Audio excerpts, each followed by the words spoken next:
കേരളത്തിൻ്റെ വിദ്യാഭ്യാസ മേഖലയെ സംഘപരിവാർ രാഷ്ട്രീയത്തിന് പൂർണ്ണമായി തുറന്നു കൊടുക്കുകയാണ് PM ശ്രീ പദ്ധതി വഴി ഒപ്പിട്ടതിലൂടെ കേരള സർക്കാർ ചെയ്തിരിക്കുന്നത്.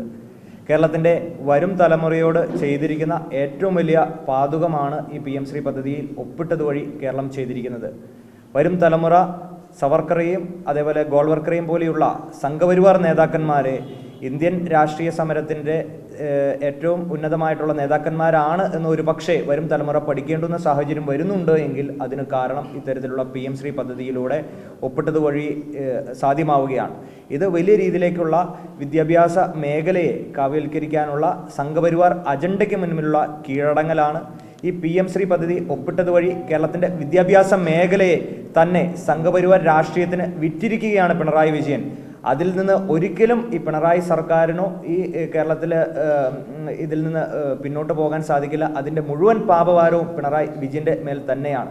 ഇതൊരു വലിയ ഡീലിൻ്റെ ഭാഗമാണ്. കഴിഞ്ഞ ദിവസം ഞാൻ മാധ്യമങ്ങളെ കണ്ടപ്പോൾ സൂചിപ്പിച്ചു, ഒരു വലിയ ഡീലിൻ്റെ ഭാഗമായിട്ടാണ് 2022 രാജ്യത്ത് ആരംഭം കുറിച്ച PM ശ്രീ പദ്ധതി 3 വർഷങ്ങൾക്ക് ശേഷം കേരള സർക്കാർ ഒപ്പിടുന്നത്. നമുക്കറിയാം, CPM-ൻ്റെ മധുര പാർട്ടി കോൺഗ്രസിൽ വളരെ വിപുലമായി അവർ ചർച്ചകൾ നടത്തിയ ഒരു വിഷയമായിരുന്നു ദേശീയ വിദ്യാഭ്യാസ നയം. അതിൽ അവർ പറഞ്ഞിരുന്നത് PM ശ്രീ പദ്ധതി എന്ന് പറയുന്നത് ദേശീയ വിദ്യാഭ്യാസ നയത്തെ ഒളിച്ചു കടത്തുന്നതിനുള്ളൊരു ഉപാധിയാണ് PM ശ്രീ പദ്ധതി എന്ന് CPM-ൻ്റെ മധുര പാർട്ടി കോൺഗ്രസ് അവർ പ്രമേയം ഉൾപ്പെടെ അവതരിപ്പിച്ചതാണ്. എന്നാൽ ഇന്ന് കുറേയേറെ നാളുകൾക്ക് ശേഷം അവർ അത് നടപ്പിലാക്കുന്നത് വഴി ദേശീയ വിദ്യാഭ്യാസ നയത്തെ തന്നെയാണ് കേരള സർക്കാർ അംഗീകരിച്ചിരിക്കുന്നത്.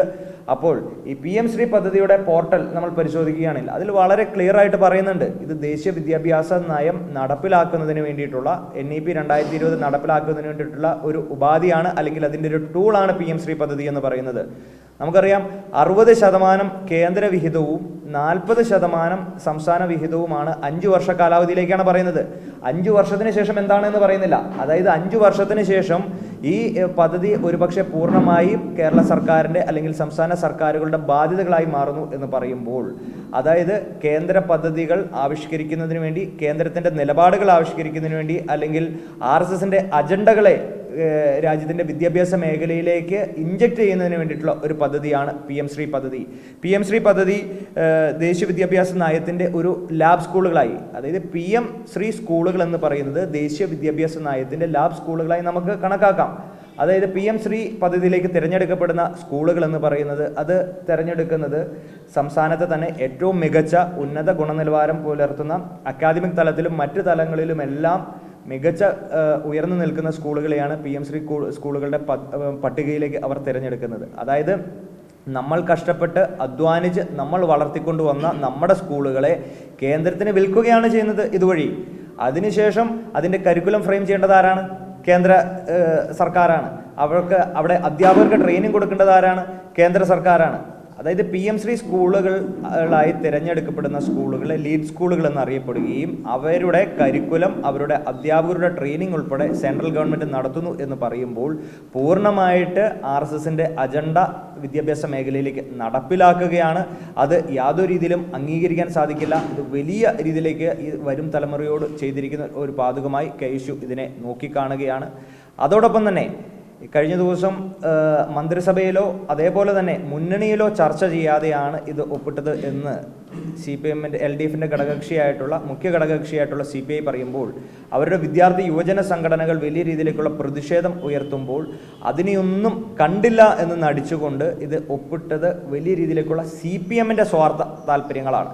അത് ഞാൻ ആദ്യം സൂചിപ്പിച്ച ഈ ഡീല്, ആ ഡീല് ഒരുപക്ഷെ ഒന്നാമത്തെ ഡീല് ഈ വരുന്ന തദ്ദേശ പൊതു തിരഞ്ഞെടുപ്പിൽ BJP-യും CPM-ഉം തമ്മിൽ ഉണ്ടാക്കിയിരിക്കുന്ന ഒരു അഡ്ജസ്റ്റ്മെൻ്റ് ആണ്. അവർ പരസ്പരം വോട്ട് കച്ചവടം ചെയ്യുന്നതിന് വേണ്ടിയിട്ടുള്ള 3ാം തവണയും കേരളത്തിൽ പിണറായി വിജയൻ്റെ സർക്കാർ അധികാരത്തിൽ കയറണമെന്ന വാശി കേന്ദ്ര സർക്കാരിനുണ്ട്, നരേന്ദ്രമോദി സർക്കാരിനുണ്ട്. അപ്പം അതിന് വേണ്ടിയിട്ടുള്ള ഒരു ഡീലിൻ്റെ ഭാഗമായിട്ടാണ് ഇത്തരത്തിലുള്ള PM ശ്രീ പദ്ധതിയിൽ ഉൾപ്പെടെ ഒപ്പിടാൻ അവർ തീരുമാനിച്ചിരിക്കുന്നത്. അത് വലിയ രീതിയിലേക്കുള്ളൊരു വഞ്ചനയാണ്. കേരളത്തിൻ്റെ മതേതര മനസാക്ഷിയോടുള്ള വഞ്ചനയാണ്.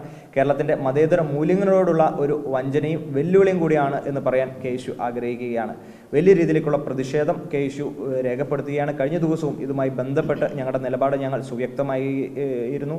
ഇതുമായി ബന്ധപ്പെട്ട് ദേശീയ വിദ്യാഭ്യാസ നയത്തിൽ PM ശ്രീ പദ്ധതി ഒപ്പിട്ടതുമായി ബന്ധപ്പെട്ടുള്ള വിഷയങ്ങളെപ്പറ്റി സമഗ്രമായി ചർച്ച ചെയ്യുന്നതിന് ഇന്നും നാളെയും KSUവിൻ്റെ സംസ്ഥാന എക്സിക്യൂട്ടീവ് പത്തനംതിട്ട കോഴഞ്ചേരിയിൽ വെച്ച് ചേരുന്നുണ്ട്. അതിനുശേഷം ഞങ്ങളുടെ സമര പരിപാടികളെ പറ്റിയെല്ലാം വലിയ രീതിയിലേക്കുള്ള പ്രഖ്യാപനങ്ങൾ നടത്തി ഈ സർക്കാരിൻ്റെ പൊള്ളത്തരത്തെ പൊതുജന സമക്ഷം തുറന്നു കാണിക്കാൻ കേരള വിദ്യാർത്ഥി യൂണിയൻ പ്രതിജ്ഞാബദ്ധമാണ്. ഞങ്ങൾ അതുമായി മുന്നോട്ട് പോകും എന്ന് ഞങ്ങൾ സൂചിപ്പിക്കുകയാണ്.